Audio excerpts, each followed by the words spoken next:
Welcome to our webinar today, hosted by Generali PanEurope on the topic of claims and absence management. My name is Shane Martin of Generali PanEurope, and I'm joined by Dr. Paul Gueret from Medmark. Dr. Gueret is an occupational physician with Medmark and co-founder of Medmark, who have been acting as Chief Medical Officer for various offices within the insurance industry and assisting and managing the area of claims management and disability since 1987. The purpose of today's webinar is to look at some of the illnesses most commonly presented and how they are managed around the area of how effective early intervention can be. We'll also look at some of the practices that employers can actually take on board to help improve their own absence management strategy. So firstly, we might look at the market in general and some of the trends that you're currently seeing in the market, and particularly in the area of disability. Well, been in the market since '87 in one way or another, and in that time Ireland has gone through economic down in the dumps to boom times, and now back in the dumps again.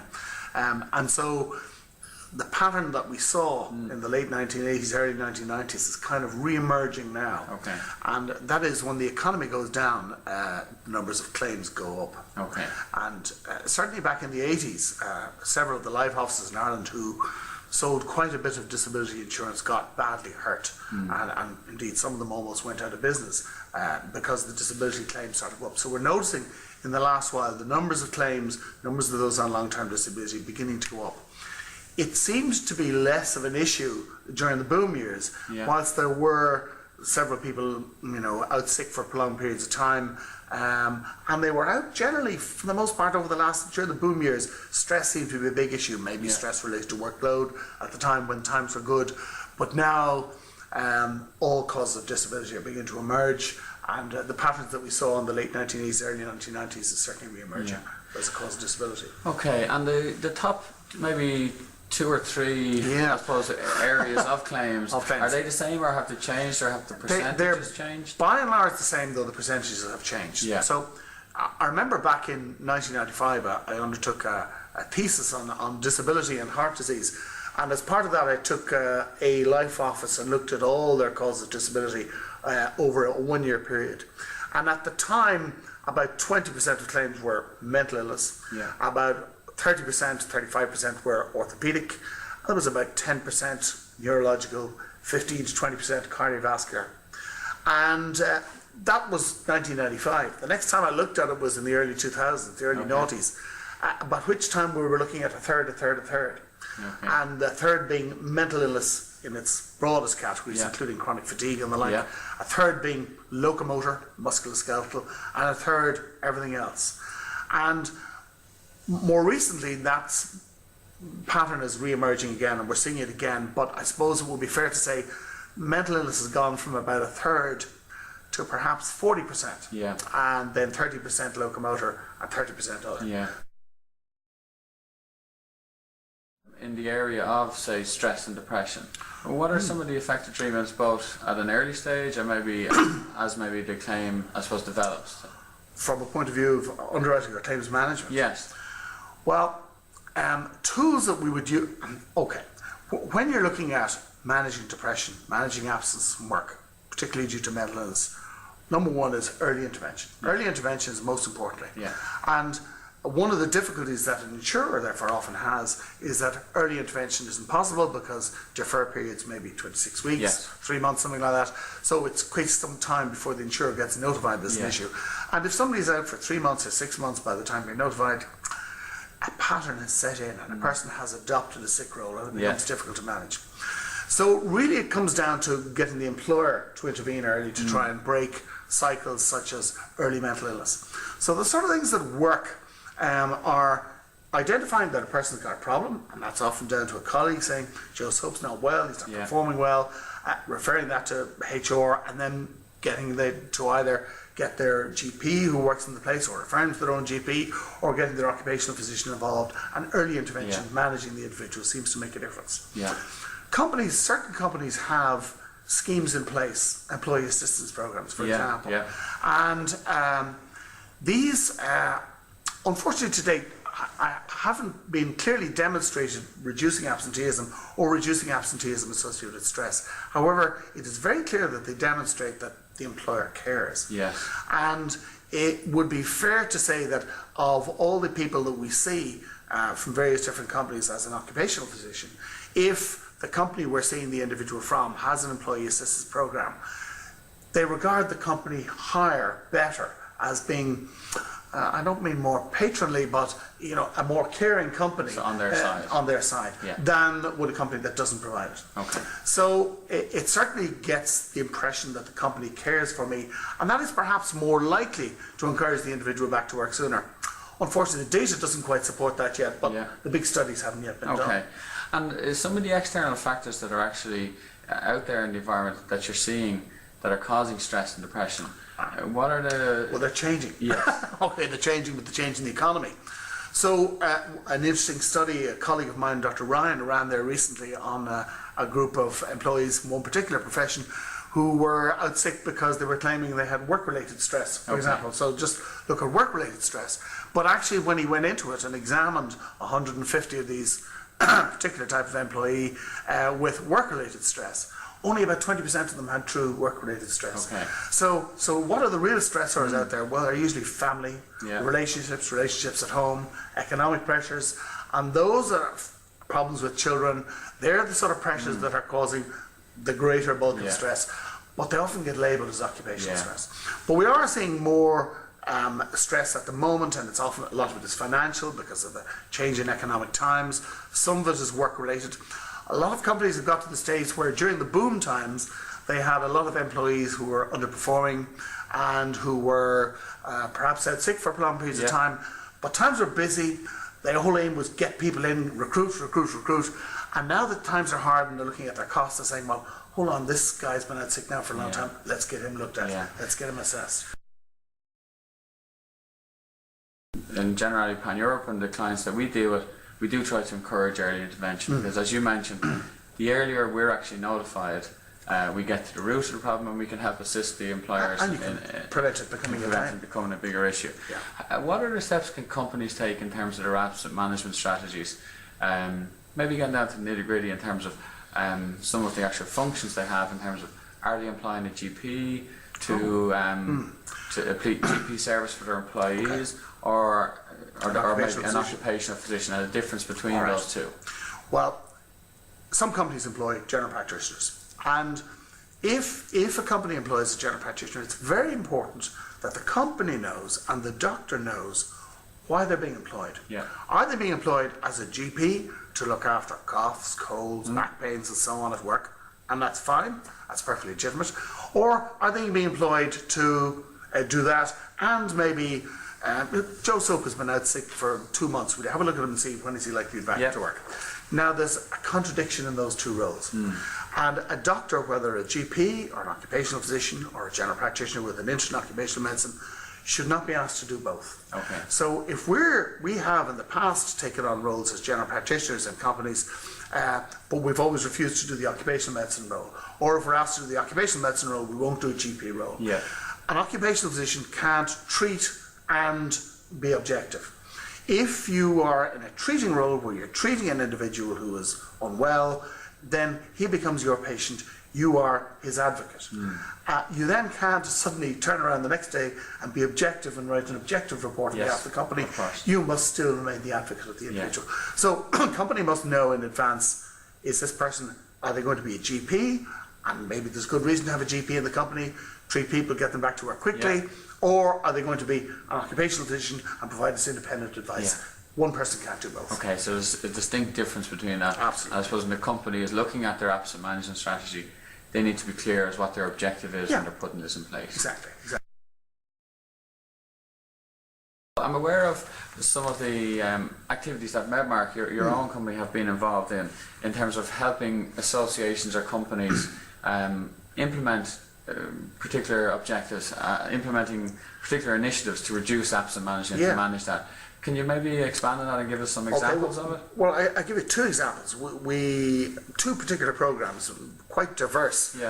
One we have run in a large healthcare facility in South Dublin for a number of years. It's called the Back to Work program, where it's a healthcare facility, so there are healthcare facilities available to staff. Yeah. And if you look at nurses, the single commonest reason nurses go out sick is back pain. Okay. In any given career, a nurse will probably lose at least 3 or 4 occasions from work due to back pain. So back pain and neck pain is common amongst nursing staff. Nursing staff account for about half of all hospital staff. Okay. So in this facility, we looked at the active management of back pain, and this back to work program, we first off educated a load of managers and so on to get them, if they identified any employee with back pain, regardless of whether they were out sick or still at work, immediate referral over to the occupational health department, and we assessed them straight away and gave them advice.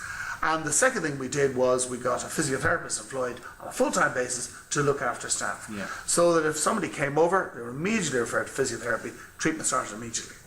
And we, in that program, and I can't say that it was cheap. And I remember, so there was a full-time physiotherapist dedicated to it, and we had staff dedicated to keeping these people at work.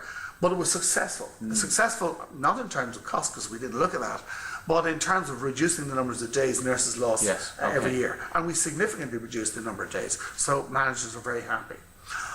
The second program that we've been running on behalf of a particular employer, a very large employer, is an earlier intervention program. Up to now, with this particular employer, we've been making contact with individuals who've been out sick for 3 months. And by that time, absence behaviours, illness behaviours have become entrenched. And even if you find somebody fit to return to work, it's difficult at that stage getting them back. So obviously early intervention is always a better idea. So with this particular employer, we've now agreed on a 1-month review. So as soon as an individual is now out sick for a month, the employer notifies us, we then contact them by phone. We have nurses employed to find out the nature of the illness, what exactly is keeping them out sick, and the nurse will then give recommendations based on various internationally recognised generic information. So, for example, if you've broken your humerus, fractured your humerus, and you're a plaster of Paris, we typically expect somebody to be out 8-10 weeks, something like that. So the nurse will then say to them, okay, you've broken your arm, we'd expect you back to work in 4 more weeks, 5 more weeks, whatever the story is. And that's been quite an interesting thing, because we found causes of absence, which are not long-term disability, these are early causes of absence, when people have been out a month, are quite different from the long-term absence. Okay. So, for example, when we look at long-term absence, we're looking at people phoning them up at 3 months, 4 months, 5 months. About a third to 40% relate to mental illness. Okay. In the earlier ones, when we're phoning up, that's as low as 10-15%. Okay. And things which don't cause long-term disability, such as pregnancy, we're finding significant numbers in the 1 month. So when we start phoning them up, we'll find that for 25% of women are out with a pregnancy-related issue, whereas that's not the case when it becomes a more long-term issue. And orthopedic and locomotor problems are far more common in the short-term absentee than in the long-term absentee. Is it making a difference? So in other words, is this phoning people up, after when we only had sick a month and get them to go back to work, is it making a difference? Well, the first 5 months of data suggest that it is. Okay. We seem to have reduced absenteeism by over 5% in the first 3 to 4 months. Now, I would have to put a proviso on that statement, because there were other factors taken into account at the same time. So in other words, there were changes to rates of pay, sick pay, introduced around the same time. So we can't claim all the benefit ourselves, but time will tell what sort of benefit we're having. But it's certainly early intervention seems to make a difference. Yeah, so it's part of a package of measures that they actually introduce. At the same time. I suppose for companies that are looking at reducing absenteeism, it's certainly something worth looking at, because the advantage of a system like this is you can intervene early. And the earlier you intervene, the better. I mean, other methods, tools companies should be using, everybody's work absence must be measured. So in other words, and it must be clear to the employee that their absence is being measured. So if they are out, if they have recurring lates, that they're recorded and the individual is informed that they're recorded. And things such as return to work interviews. So in other words, when they do come back, their manager should sit them down and say, now you've been out for 7 days, 8 days, what was the nature of the problem? Is there anything we can do to prevent this happening again? Was this a work-related issue? Is there anything we can do to, stop this happening again in future, or encourage you to stay at work, and so on and so on. Yeah. And that makes a difference. There's good evidence that that sort of return to work interview does make a difference. And from the employee's perspective, that could be seen as a paternalistic, that the employer cares about me. Yeah, it does. Well, it works both ways, to be fair. Yes, you would think it does, and you do meet the disgruntled employer who's been out sick for 3 months and he comes back and nobody says boo to him, and they say, and they didn't even ask me how I was. But then you also get the guy who comes back after 3 months and they said, oh, no, I was interrogated, Yeah. So you can never satisfy anybody. But by and large, it seems to be that return to work interviews are beneficial. Employees like them and employers like them. And so in the area of where somebody has been out of work for a period of time, in your experience, in terms of reintegration and rehabilitation back into the workforce, what have you seen as being the most successful approach from employers? Okay. Well, there are various different things. It depends to a certain extent on the nature of the work. Yeah. But there are various different tools employers should use. If an individual has been out for a short term, by a short term we'll say less than 3 months, then usually returning to work straight away is fine. In other words, they don't need a graduated reintroduction to the workplace if it's less than 3 months. But if they've been out for over 3 months, they've lost the run of things in the workplace, they've lost mental stamina for whatever reason, they've been out sick, and they've lost the ability to work. And so a graduated reintroduction always works. So in other words, slowly build up the hours over a couple of weeks, sometimes 3-4 weeks, depending on how long they've been out, and that's useful. The other things that are useful is get them assessed in advance, exactly what the nature of the problem is. Get an independent person to examine them and say, okay, look, this is not likely to occur again, this was a one-off, or this is likely to occur again, this is what you'll need to do to stop this recurring again. Or Joseph has had this particular illness, he is fit to go back to work, but I'll put some restrictions and modifications to his role going forward because of he's had a stroke or he's got a heart problem, he really shouldn't be climbing ladders in the future, that sort of stuff. Paul, assuming an individual develops into a long-term absentee, how best should an employer and the insurance company engage and manage that employee over time? Yeah, that's a good question. Well, there are two things. The employee and the insurance company may manage it slightly differently. The employer first. The employer wants to know how long the employee is going to be out sick because they need to have replacement staff, they need to know is this person ever coming back to work. So they have knowledge that they need to have, which they won't get from the insurer. Because the insurer is not allowed to disclose anything they get concerning the employee. So let's look at the employer first. The employer really should employ, or if they already have, an occupational physician to assess their employee. And that's how they best engage. They contact them by phone and say, look, according to our protocols, you've been out for X, Y, or Z period of time, it's time you get assessed. So they get an independent assessment of an occupational physician who will tell them, look, this is the story, this is the prognosis, he's never going to get back to work, he will get back to work in a year, he may be able to do his own work, he may not. And they have knowledge. And that's perhaps more important for the employer. They know what they're dealing with, and they have made contact with their employee. From an insurer, it's slightly different because the insurer will have obtained information about them already, and their aim will be, can they get this individual back to work? So they will have them assessed independently by various different specialists according to whatever the nature of the disability is. And their aim is not so much, well, it'd be great to get them back to work, but they're aiming to determine, is this person meeting a particular level of disability so that they get paid. This is in the area of musculoskeletal, which in certain industries it would be one of the higher reasons why people are actually absent from work. In terms of the treatments of those, what are you seeing as being the most successful treatments in that area?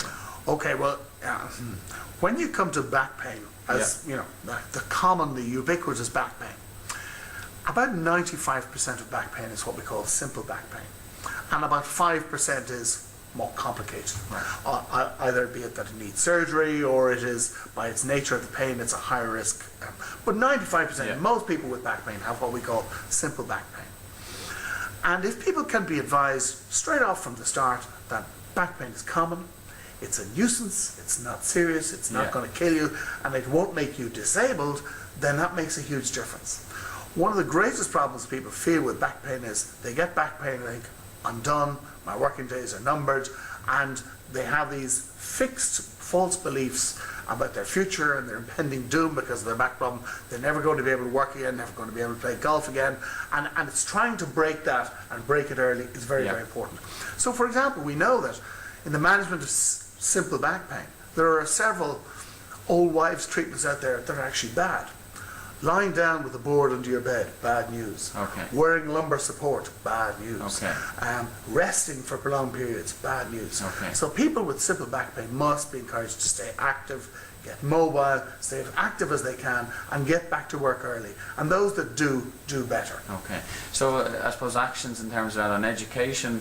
Education maybe sometimes programs, from a hugely prevention and point of view, if somebody has an issue, maybe just at a very early stage or at a minor stage, where employers and the insurance companies can educate the individuals how to actually deal with it. Even down to running a healthy back seminar Yeah. for a workforce, particularly if you've got a lot of workers who do a lot of manual handling. Yeah. Really, and it's just education, education, education. Getting a good physiotherapist, not even a part of a manual handling training program, but just if you get back pain, this is what you do.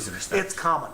These are the worrying symptoms with back pain. Anybody else, don't worry. Yeah. It's a nuisance. Get over it. No. Okay, and in the whole area of just in a general, in terms of exercise, and I suppose how employers can actually, how much influence they can have on their employees in terms of encouraging mental health and encouraging some exercise. What have you seen in that area? Okay, well, generally speaking, you see, and it's hard to put numbers on this because it's obviously the insurance industry, but in general terms, we see less claims from companies that are paternalistic. In other words, they take an interest in their employee. Okay. And if they're the sort of company that run steps programs, where you exercise a day, where they do non-smoking programs, where they have various other health-related initiatives, if they're the sort of company who phone up people when they're sick to make sure they're okay and check on them and so on, and who use EAPs. In general terms, most underwriters, when they're looking to take on a company like that, they like them because their claims rates are less. Okay, yeah, and it's also shown, I suppose, that the interests of the insurance company and the employer are somewhat aligned. Coincide. Okay. Okay, so just to summarise, I suppose, in terms of best practice, I suppose from employers' point of view, in terms of an absence management strategy, you mentioned about early intervention. Early intervention, record absence, return to work interviews, get them assessed independently if they've been out sick for a prolonged period of time. And perhaps even more importantly than that, it's very important that your rules are clearly laid out and that the employees know in advance what the rules are. Yeah. And don't change them. Have them set in stone and say, okay, you can bend it maybe slightly one way or the other, but have it clear so that an individual doesn't feel like they're being isolated, treated differently than everybody else. This is the way we do it. It makes things work much more smoothly. Perfect. Thank you, Paul.